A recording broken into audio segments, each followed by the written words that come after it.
Hi, Titi. How are you today? I'm very well, thank you. Thanks a lot for having me here. I really appreciate the invitation to be here. I'm so excited for you joining me here on Pari-Passu, and I'm looking forward to a very exciting conversation. It's going to be very um, uh, informal, more like we're just chit-chatting, and we're going to try and make all the points. Thank you once again for joining me on Pari-Passu. Thanks for inviting me. Thanks for having me here. Okay, I wanted to ask you a question about the research work you've done not too long in the past.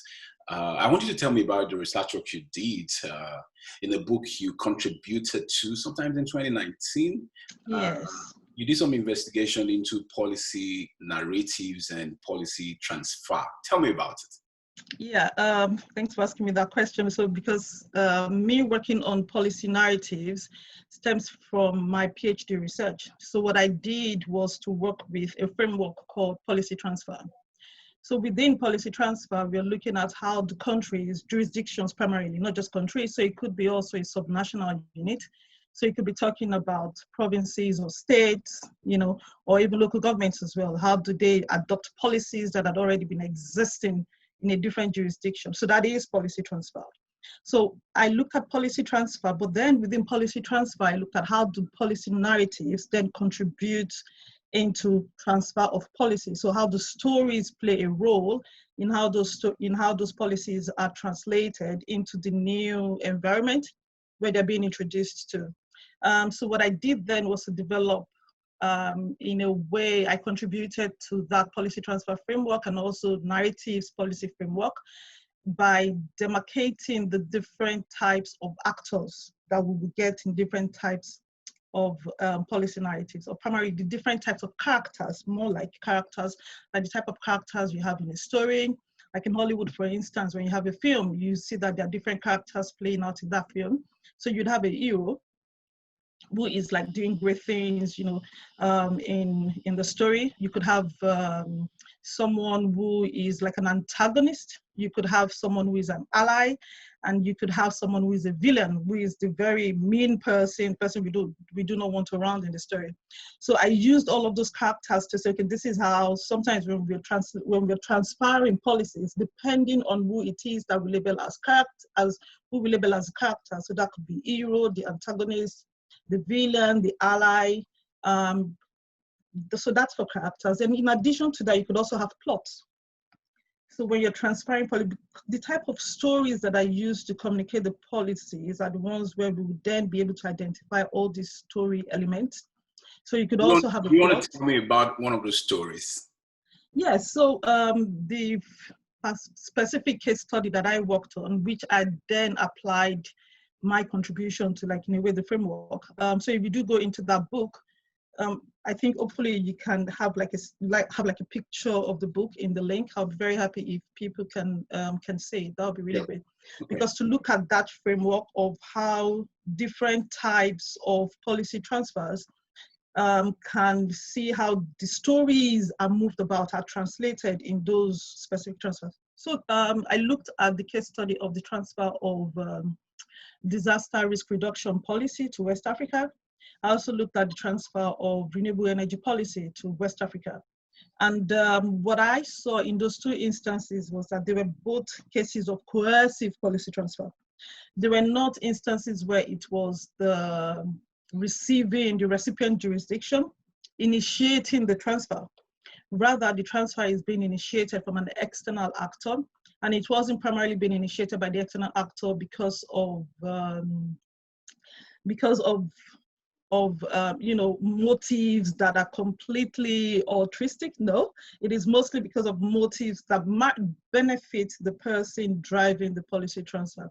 So in this instance, for the renewable energy policy, it was facilitated by the European Union.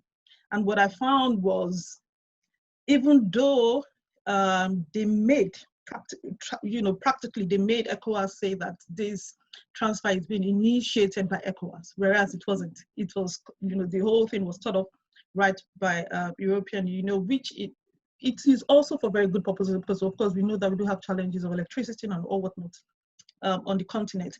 But then the bigger story was because of creating business opportunities for European businesses, for European companies. So that was a story that was found out when we digged down into all of the different communication things that happened in that story. And what I also found out, so contrary to what used to happen on the continent, whereby you have the whereby you have the party that is leading the transfer process, and you have them, taking the stance of, oh yeah, we're bigger than you, so you have to listen to us. This was not the case at all in this transfer instance, which was a surprise, because we know that the European Union has more weight, control more weight, has primarily more wherewithal, more means than ECOWAS. However, they did not use any language that would show them in that light of might. You don't see, I didn't say that. What I saw instead was a story of allyship, a story that sought to bring the recipient party, which is ECOWAS, to draw them closer together. A story that says, oh, we are friends, we are allies, let's work together. Even though we know that the end means is not completely, there is something, that they want from all of it, which is creating business opportunities. But then the stories that carried the transfer process through was a story of allyship. And so that is, and because it is a story of allyship, it made the ECOWAS parties more comfortable. And also that was, I also drew from that to say that was part of what made ECOWAS to be able to say, oh yeah, we are indeed the ones leading this process. It gave them a better ownership of the process, and even a better ownership of adopting the policy as well. So if you look into what is happening with respect to renewable energy policies, you do see quite a number of activities going on the continent, particularly being driven by an organization called ICRI. I think that's the ECOWAS Renewable Energy and Efficiency Commission, sort of. So they're based in Cape Verde, and you do see a lot of activities going on from that. And I think what I also inferred from that, of why that is happening, is because of the type of relationship that was created in the transfer process. And that relationship was created primarily based on the stories that were told and the story elements that were used in the stories. So using the characters of allyship, using plot that did not depict conquer. It did not depict that we're conquering. Instead, it depicted the story of we're walking together, we're moving together, we're doing this together, we're engaged in this journey together. So that's part of the findings from there. And my conclusion from that is it's preferable to use stories of allyship. But then beyond that, in the long run going forward, beyond having external actors, come in to drive the process. Instead, there should be more of what are African countries themselves doing for themselves, What, because you can't have someone else do things for you forever. It can't work, not for individuals, not for countries. So beyond having external actors trying to drive the process, let's see what African leaders are doing within the continent by themselves as well. What processes are they leading that they truly have complete ownership over, 100% if possible. So we know when you now have partners, the partners are listening to you. They are doing what you have invited them to do, not because they have told you what to do and then you're doing it. So that was my conclusion from that research. Yeah. I'm glad, because my next question to you was going to be like, so the renewable energy project, did it eventually happen? And is it happening according to the narratives that were being told? But I think you mentioned that those activities are going on. Oh yeah, the activities going on with ICRI, yeah. So, and I think that also brings us to part of the things we plan to discuss. So what I worked on were policies, not necessarily the project. Yeah, I understand. But for instance, when it comes to, those stories and the actors and all the elements in some of those stories, I was, for instance, researching on a policy narrative and policy transfer within the South-South partnership, particularly, originating from Brazil. And all those things that you mentioned were exactly the things that were in the rules of engagement. But for instance, this particular case study was a case study of Brazil trying to give a pharmaceutical manufacturing company to Mozambique. And the story was about the fact that it got initiated by the Mozambican government, and they did all the engagements and everything, but it never happened. Materialized. Yes, yes, which is very unfortunate. So that's, I do have some opinions, some thoughts about that, because while I was researching into renewable energies policies, part of what I also at the time wanted to work on with another colleague who is based in Brazil was, so what stopped, because Brazil was also working very hard. They had already gone through the preliminary process and all of that, working very hard with Nigeria, for example, around maybe 2008 when Musa Yar'Adua was the president. So there were quite a lot of activities going on. They had established different partnership agreements and all, but it failed. It failed at the end of the day. Not the policy transfer itself, because it never did engage in it, but all that preliminary process stopped, rather. Let's say it stopped. Not necessarily that it failed, but everything came to a complete stop.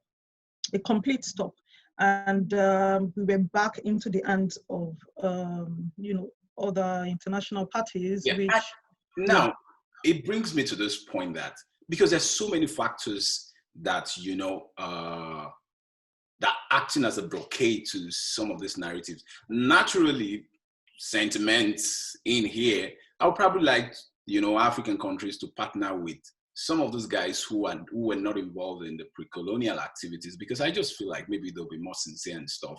But there's always a tilting towards the West, talking about the North, the Europeans, the Americans, and stuff like that. Yes. Are you of the same opinion that there's a tilting of some of the African leadership? I don't know what they're looking for though, towards the West. Anyway. I have personal opinions about that, but they are not vetted opinions, so I can't really help. What is interesting, but one key thing to also take away from what usually happens when you have partnerships being developed with some other parties that citizens might find favorable than Western actors like the US, particularly the Bretton Woods institutions, so the World Bank, the IMF, and the likes, is that what usually starts it, and that we would see from timelines, from events, is when you have a change in government. Yeah. So you have a change in government, and everything that was happening prior, it's off. It's completely, it goes out of the window, it's thrown out of the window, and you have this new person coming, and the person is going into bed with, other actors, so to say. So that also happened in the case of Musa Yar'Adua. You would expect, and that is in Nigeria specifically, you'd expect that when you have a president who had a vice president and they were both working together towards the Brazilian partnership in different sectors altogether, you would think that when the president died and then the vice president came on board, you would think it would continue because they were in the same administration, weren't they? However, this was not the case. Everything that administration had worked on, had prepared, all the partnership meetings, everything that had been lined up, were down the drain. out of the window, completely thrown out of the window. And now we have a new, and because what usually also accompanies partnerships with Bretton Woods institutions is one big word: debt. Debt is one thing that accompanies the partnership with the institutions. Because that's how they make their money back. If you say so. Debt is one big word that accompanies, whereas in the Brazilian partnership, it's not necessarily so. There are usually more things around technical transfer, and when you have all those technical capabilities, technical know-how, most times it is, in a way, genuine transfer of those technical know-how. It's not as if anything has been taken away, anything has been hidden, but you find that happening in those instances of that transfer. For example, when you have the case of BRT is one case. So when you have the BRT, that's one case on the side because we do have business interests in the case of BRT. But there are other means. renewable energy, particularly with the use of oil, with the use of, I think, when you use oil and then you're reusing it again, which was used for driving in vehicles. Yeah. Championed by Brazil. That was like mostly a genuine transfer of technical know-how of how they got that done, and they were interested in giving that knowledge to countries in West Africa. But yeah, I mean, we haven't seen the light of day on that. All of that has been thrown off completely. Because So we're back. if you look at the two stories, you see one that is opening up its entire apparatus, technical know-how to you. And for instance, establishing, in the case of the Mozambican, establishing an industry, and in the case of the renewable energy, sustainable development goals. But on the other side, it's all about throwing out the money, and you're dealing with a closed economy. They're opening up the economy to you to do those kind of high level, value chain businesses. I think it's obvious. It takes me to this. I want to preempt, because you hit on a point that I want to preempt one of my questions that is supposed to come later on. I'm talking about structures, political structures in Africa, other institutions that will facilitate some of this policy transfers and assimilation. For instance, you mentioned in case of Nigeria, the Shehu Musa Yar'Adua government and the Goodluck Jonathan government. And, during my research in terms of how some of these policies stick, I saw a wide difference. It's not perfect, but they are way, way ahead. The South African political system, the ANC, for instance, despite, it's been a little while, they've been in, different leaders have been in and out of government too, but I've seen a policy that stick. But in general in Africa, do you think African institutions are ready? Or when will they be ready? I know you're a political person, so maybe you've done a little bit of something. Okay, I'm more of a public policy person. More public policy, yeah. I remember that when we were also just doing the pre-chat and all, we were asking, would we ever be ready? Will political institutions ever be ready? We had better. That's my answer to that. We had better be ready, because within the continent, we have over 1 billion people. So if the lives of 1 billion people are at stake, so we had better be ready. We had better put in place all the necessary things that will make things work. And the interesting thing, maybe one point that maybe away from academic thought that we see is most times the governments that go into partnership with the funding institutions and all, oftentimes I think one word that drives it in that it then doesn't translate into actual beneficial things in the communities is greed. Mm-hmm. Is greed on the part of the leader. So when you want to benefit from, or you want to personally, you and your cronies want to benefit from all of the funds flowing into the country and do not allow the actual work to get done, or ensure that they install as many barriers as possible to stop anyone within the country that is, just a lay person within the country from benefiting from that process. It's greed. And it's as if sometimes greedy leaders, they are better friends to some international parties sometimes, because they serve their purpose better sometimes. Yeah, like the Brent, it's amazing how they keep going back and back. How you would drop such a genuine plan with some of the Southside partnership and go for what is obvious. Yeah.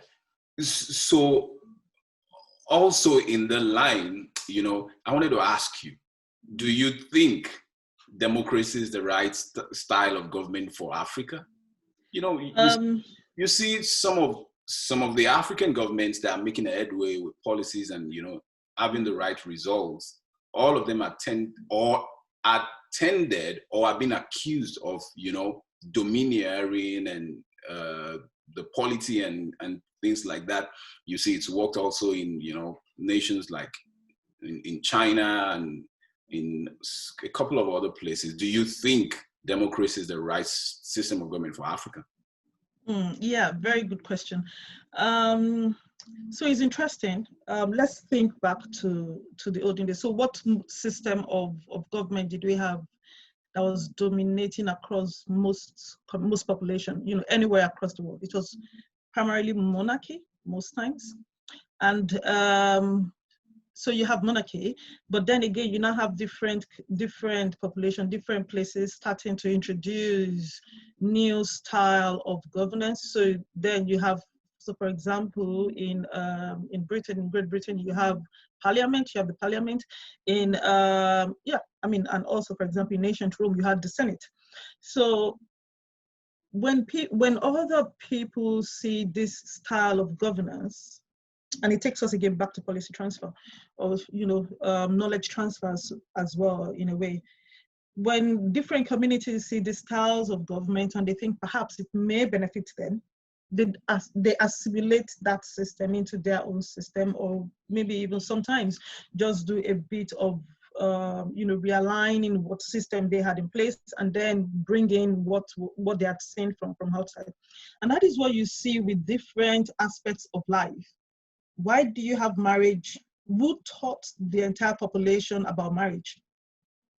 It's interesting how things go from one area to the other, and you see duplicating in different places, you see it replicating all across different places. Because I think as human beings or as communities, we have the tendency to observe what is working and then bring it on board and then introduce it to our own system. Yeah, and then take it up and then do better because we see that it is better than what we see outside. And that in a way applies to democracy. So you see, so we see what the style, the parliamentary style across Europe, and then you again see the system, the presidential system and all of the things that we have in the US. What happens with democracy is that it allows more people to be involved in the process of governance. And that is plurality. You have more people, yeah? And I think it is impossible for one person, one individual to think for the entire population. However, when you have multiplicity of thoughts, when you have different, and it just brings us back again to the notion of diversity. Because when it is, science also shows to us there's only a diverse system, a system with diversity that would thrive for a really long time. And this happens whether in forests, whether in the sea, whether anywhere whatsoever. It is where you have diversity, that is where you will have a system that thrives for a really long time. And that is the secret to why democracy is what works the best, in my opinion, because of that diversity of thought that comes to the table. And it will allow longevity as well, because you're able to go for the long run. Yeah, because you're able, it's easier for the system to, in a way, adapt to change, so to say, compared to when you have, and not brutal change, you see, not brutal change. You can have changes, but it doesn't have to disrupt the entire system. It doesn't have to disrupt the entire nation. It doesn't have to involve lives getting lost. It doesn't have to involve killing 1 million people of your population to have change come on board. It just involves a voting process. And that is the thing to democracy. But the thing is, with a continent, with the regions like Africa, where we're still growing to learn some of those things. You know what? When we talk in that sense, we make it to seem as if people from Africa, we're a different breed of human beings. We're not. We're not. There is no exceptionalism to our case. There is none. And we have to stop looking at ourselves in that light as well. You see, because when we keep talking ourselves in that light, we would tend to think, oh yeah, nothing that has ever worked will work here. However, there's nothing new on the, there's nothing new on earth. There's nothing new under the sun. And we're just as people in other continents. The ground that we stand on is just as normal ground, like ground in everywhere. We are communities, we have families, just like you have families or communities anywhere else. Yeah, we have systems, we have institutions, just like you have anywhere else as well. So do you know the interesting thing? So we would even find elements of democratic societies in some communities across African countries, even though I don't know in detail how it is practiced, but the Igbos in Nigeria, for example, in Southeast Nigeria, there is an element of democracy that they have practiced since ancient days. So how did it work? Let's go look at it. How did it work? That might Because help. their institutions are respected. At the end Yes, of the and those day, the institutions are, elders make the final decision. Everybody comes and contributes. The elders make the final decisions yes, democratically. But, yes. but our institutions, especially the political class, they don't have the political will to make sure these policies are in truth. We're using the same language again. When we say the political class do not have the political will, and I think there was something that I observed again, and I think, I mean, a lot of people have observed it across African communities, and not just in the African continent, across communities, maybe across the world, where you have people of African descent, or people of African descent, descendants from particularly sub-Saharan Africa. Whenever you've had a very bold, audacious leader who has, so to say, the best interest of the people at heart, and then works very hard to ensure that all those thoughts that they are materialized, oftentimes you have that person eliminated. It could be in any way, probably assassinated, but probably thrown out of office, probably sent on exile, yeah. So I think that has been the major problem that we have had, not allowing our thoughtful leaders to flourish, not allowing them to prosper, not allowing them to live long and to live out what it was that they had in mind for us, and not allowing them to remain in office whenever they have been in office, not allowing them to remain in office. That is the biggest pain. And not just pain, that is the biggest thing that is eating into us. And setting us back.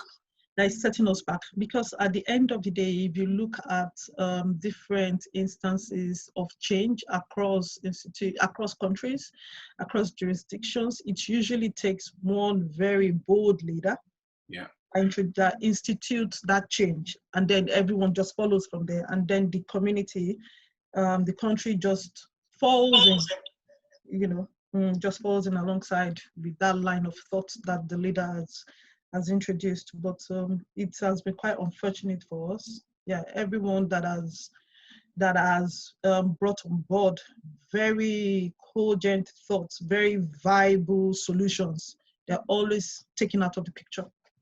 Very sad. They're often always taken out of the picture. Okay. I shouldn't say they're often always taken out of the picture. I'll stay positive, not pessimistic, and we hope for the best that we'll keep moving forward. And I wanted to ask you also, in your research and everything you've done so far, why are these development policies key to Africa's development? So that brings us to one thing that I really I'm quite passionate about to clarify for people, everyday person to understand, so that can help us put apart and know what issues where we can play a role as an individual, or maybe as a group of people where we can start to play a role. So we talked about, the question is about development policies. I will say, let's take that apart. What are the key terms in that question? So we have development policies, one, and then we also have development. Those are the two key words in that question. So when we talk about development policies, again, I'll narrow into a keyword in that, which is policies. So what are policy. So before I say what are policies, so when you have like a governance structure, you have even beyond the governance structure, when you have like in a country, for example, you have different layers. So we will have politics, yeah, we have public policy, and then we have public administration. So what is politics? Politics, in a very academic way, just very short form, we would say it involves who gets what. Yeah, so it is all that knows, that is the part that many people are quite familiar with of, you know, all of the when you're trying to get something done for yourself, or get into position, get into office for yourself, or get your own agenda pushed and all. Yeah, so we put aside politics, and then we now have public policy. With respect to public policy, we say a public policy is what a government decides to do or not to do. What a government decides to do or not to do, public policy. And then we come to public administration. So public administration then relates to the delivery, yeah, of public policies, the delivery of what the government has decided to do. So that relates directly to services. So when you have, for example, people who are maybe police officers, for example, yeah. So those are public administration actors. They're the ones delivering services. People who are public servants, for example, they're delivering services to the public. So we said that public policy is what the government decides to do or not to do. And then we come to development policies, so to say, which is the term in the question. I'm trying very hard to follow you. So development, who are the actors that are primarily behind what today, quote unquote, we refer to as development? They're often international actors, isn't it? So you have at the helms of all of it, we have the United Nations. At the helms of it, we have the Bretton Woods institutions. So that is what we, in the context of development, that we see. So policies, what the government decides to do or not to do. Development, usually from external actors. We're talking about Africa specifically. So what external actors are deciding to do, are those our policies? Are those our policies? So that brings us to the point that of trying to identify what public policies are. So when we when we also talk about what happens in the global scene as well, they are also policies, but we refer to those as international public policies. They are global policies, yeah? But oftentimes in the study of public policies, we are interested in what is happening within a jurisdiction. So it could be a country, it could be a state, it could be a province, you know, it could be local government. That is what often we are interested in. And that is why I would like, why individuals, people within the African countries should start to get concerned about what their governments are doing, because that is their public policies. Those are their public policies. Yeah. So then again, let's move on to development. So we've spoken about development, quote unquote, development policies. We've looked, so from that word development policies, I looked at policies. Now let's look at development. What is development? A very short form of explaining development is good change. Yeah, that's according to a scholar called Robert Chambers in IDS. He says it is good change. So what is good change? When things get better, isn't it, for the populace of the country, we say it is good change. Better healthcare provision, it is good change. Better education for kids, it is good change. So let's look at when you have good change that occurs, for example, kids are getting better education. What it is, what would we say in the context of an individual country has happened? It is education policies, better health services, or rather it should be education policies. Better health for the people, it should be health policies. Yeah. So if we think better in the context of public policies rather than the language of development, it allows us to look more into our own specific situation. Because development presents that light to you of Africa as a country. So you have, even if you say Africa, away from Africa as a country, you look at one country, you say they need development, as though everything within that country can be solved by one thing. You've just packed everything together as though it can be solved by one thing. But if we look specifically into public policies, what the government is doing, the decisions that the government have made, then we're able to narrow down into how do we achieve good change? How do we get there to a better life for different people in the country? And when we now get again to the crux of the question to say, so again, let's rephrase it now. Let's not say development policies, because we do know that it doesn't necessarily relate to what is happening in the country. Why are public policies important? And the reason public policies are important is because it influences everybody living within the country. Public policies would determine whether or not you live or die, or perhaps how long you live for or how long you die for. If governments in the budget, for example, decide to cut costs massively to health services, it might lead to increased number of deaths, increased mortality rate in the country. Yeah. If, for example, it decides to cut services for old people within the country, where you have people care services for old people, it might shorten lives of old people, of people living within the country. If, for example, it decides to cut provisions of funds for cancer treatment, withdraws that fund completely and moves it elsewhere, that is policy, because that is a decision that the government has made. That might determine how long a cancer patient might die for. So public policies are very, very important because it influences the lives of people living within that jurisdiction, their lives and livelihoods. It's a determinant of whether you live or die sometimes. It's also a determinant of perhaps whether you will be rich or whether you will be poor. So depending on how funds are allocated, for example, and depending on what project or what policies are being introduced, which will then lead to programs that will be initiated, that can determine whether a people would, where money is going to flow to, where people will generate income from or not. Yeah, so that is why public policies are very important, and they're very important in achieving good change.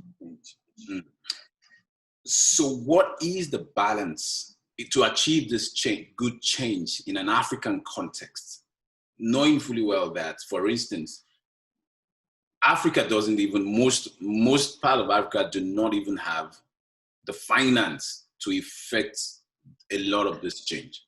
What is the balance between looking inwards and designing our own public policy and relationship with international policies?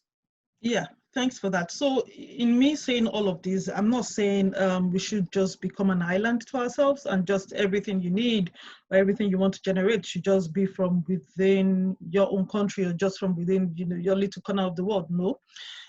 So again, let's look at what has worked in the past.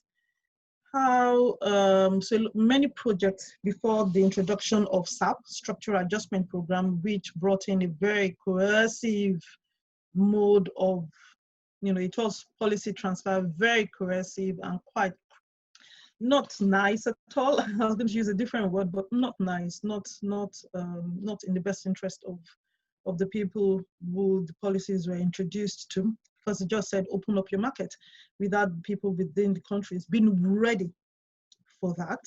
Yeah, so it's in a way just crushed what was happening within many countries altogether. So before SAP, what used to happen? How did they get funds? How did they carry out projects? So in Nigeria, for example, before the days of SAP, there were roads, there were hospitals, there were schools completely funded, there were schools, there were hospitals, there were different things that government was doing, and the government was generating funds. So one way was again, because it is government, government has a lot of weight. It could be from one, internal revenue generation, which would be through taxes, levies and all whatnot. And then again, it could be through debt financing. Yeah. And those were the things that were done in the past. But debt financing, that does not put you in a position where you have to forfeit too many things. You have to weigh the options at the end of the day. If the person loaning you the money is saying to you, you must cut off your head for me, first of all, why take it? Yeah, so you should walk away from such an agreement. So we can have that. Then also partnerships. So sometimes you would have people who willingly would give money. So what was considered the most beautiful university in Africa a long time ago, which is Obafemi Awolowo University in Nigeria, there was no SAP when OAU was constructed. And that was a massive, massive, massive project. That was a major endeavor that was carried out by the government. So they had quite a number of donors who gave money freely to the project, to what was being done. And then you also had quite a lot of internally generated revenue as well, which mostly came from exports of cash crops from the region where it was constructed, which is in the southwest region of Nigeria. And then also you can have these days as well private partnerships. So you can have the PPPs. So those are different means of getting things done without cutting off your head. Right. So I'm glad you touched on some of the good stories from way back. Now it leads me to this question, probably a final question, because our time has been, it's been knowledgeable. I think women are so knowledgeable. All the women that have kind of taken me through school, and it's knowledgeable. So for instance, I spoke with a dear friend of mine, Foluke, who is a decolonization expert. And she's an advocate of the fact that we probably need to tear down the concept of state, because you mentioned, during the days of Nigeria's regional government, where things worked when things were regional, everybody was happy, things were moving on. The Western states had all the stuff. The Eastern, everybody had something at that time. Do you agree with that theory that we need to tear down to rebuild? Yes and no, and maybe mostly yes, because from my research into policy transfer, there's also another concept that is closely related to policy transfer, and that is policy learning. And with learning, just like the word says, you want to learn, you want to see what what has happened prior, how do we draw lessons from all of that? So there is the notion of lesson drawing. How do we draw lessons? So if we look at what has worked, it has never been state structures. So oftentimes it has been city structures. And again, this takes us back to the point I was making earlier, which is most times you find knowledge transfer that occurs across the world just independently. So look at what was happening in, for example, in ancient Rome, when you had, in those millenniums, what you had was city structures, was often city governance, and that was interestingly what we also had in the area of Africa that I am familiar with, which is Nigeria. That was what was existing as well. So you had a city like Ile-Ife. Yeah, and it was self-governing. And even when other cities were established, they were not directly governed by Ile-Ife. They were self-governed as a city. But we also know that when you have those little tiny structures, there's little you can do.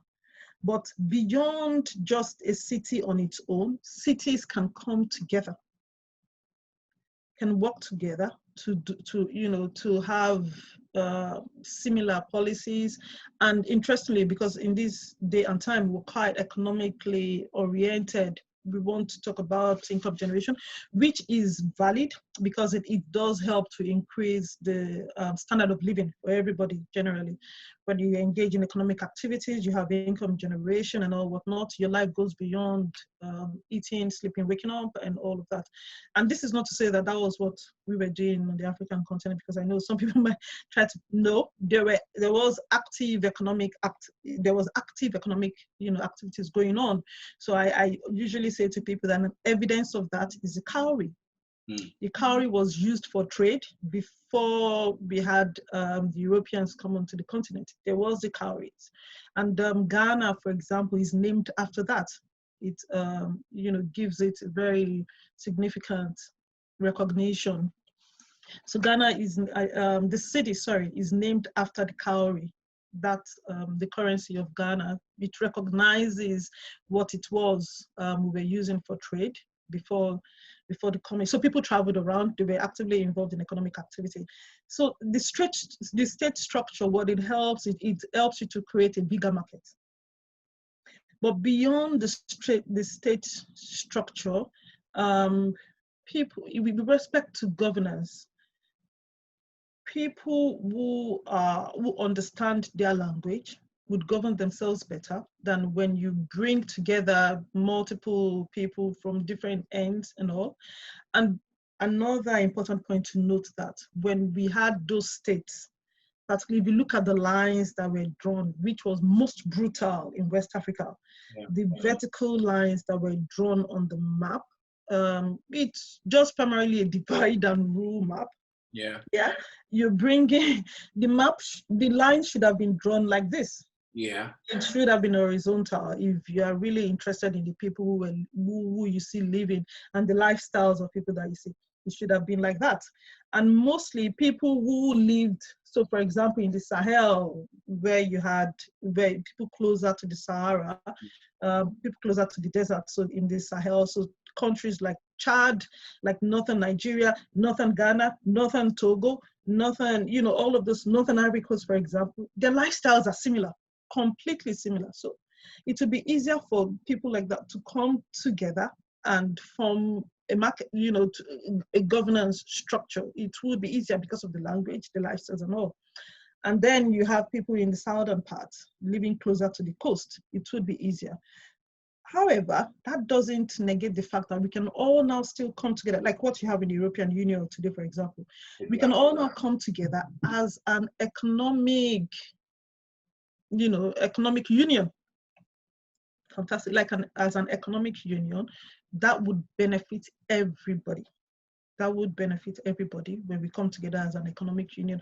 But for governance, it's usually better when people understand their language rather than understand, and particularly also beyond language, when you have a common unifying factor, a common unifying element that brings you close together, that strengthens you, and that also helps it continuity. It reduces conflict.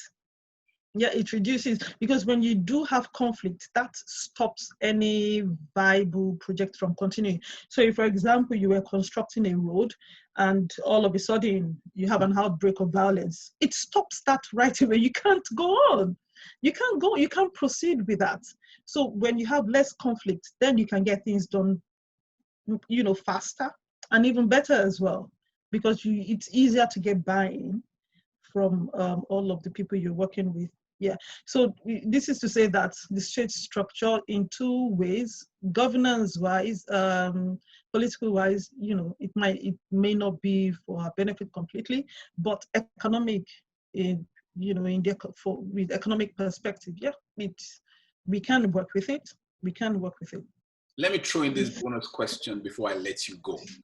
The African Continental Free Trade plan, talking as a policy expert, what do you think? What's your thought towards it? And how easy do you think,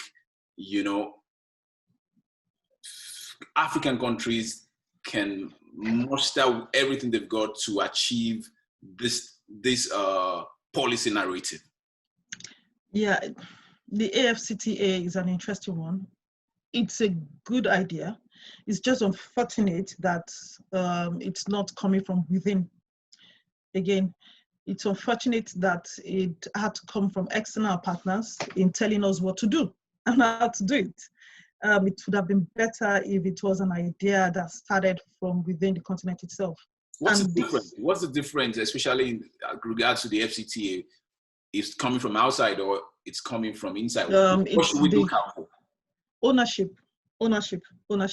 So when people have and that is one thing that the United Nations and different development, quote unquote, partners are trying to work hard towards now, to ensure that there is ownership. So instead of now, and this draws from lessons on policy transfer, that things work better when you come to people with, let them think of the idea themselves. You might bring it subtly to introduce it, but let it come from the people themselves. But beyond that, even that on itself, there's still some element of coercion in that, because it's not them doing it still. But away from that, so it's interesting that I can't remember precisely when ECOWAS, towards the formation of ECOWAS, these are some of the thoughts that drove the creation of it. And ECOWAS is the Economic Community of West African States. So Nigeria was one of the parties that really worked towards the creation of ECOWAS. And Nigeria engaged in a very intensive advocacy across the different West African countries to work towards the creation of ECOWAS. However, when that was happening, and this brings us back again to the point of when you have someone who is thoughtful, who has very quality ideas and all, they're often taken out of the picture. Which is quite unfortunate. So Nigeria was working, and this mostly in the days of Gowon in Nigeria, was working actively towards, working with different countries.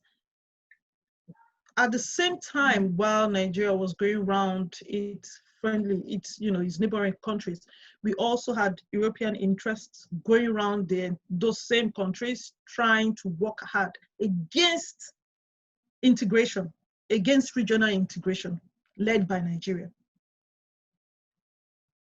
There was an active campaign against that regional integration, and there were fears born into introduced to the people to say, oh no, Nigeria is going to come dominate you, is going to come take over whatever it is that you have in your country, which was completely not the case, completely not true. So it's interesting that now that we now have AFCTA being introduced, but AFCTA did not come from within the continent, no. Interesting. It did not come from within the continent. So it is being championed. Even though now they would say, it would look as if we're the ones championing it ourselves, that is the African continent. There is someone at the, in the corner somewhere who is pushing the buttons, yeah. There's someone pushing the buttons, and there's some other parties pushing the buttons, and we're the face of it, but we're not the ones, the crux of it. That is interesting. Yeah, so it's interesting that when we were doing it ourselves, it was crushed. It was, stopped, but now we have external parties, driving the process.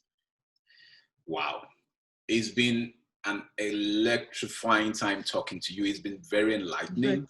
And you've taken me through the school of policies and all whatnot. Thank you so much once again, Titi, for joining me. Thank you for having me. It has been great being here. I appreciate your time. Have a good one, and my love to the family. You too, same here. Extend my love to the family. Take care.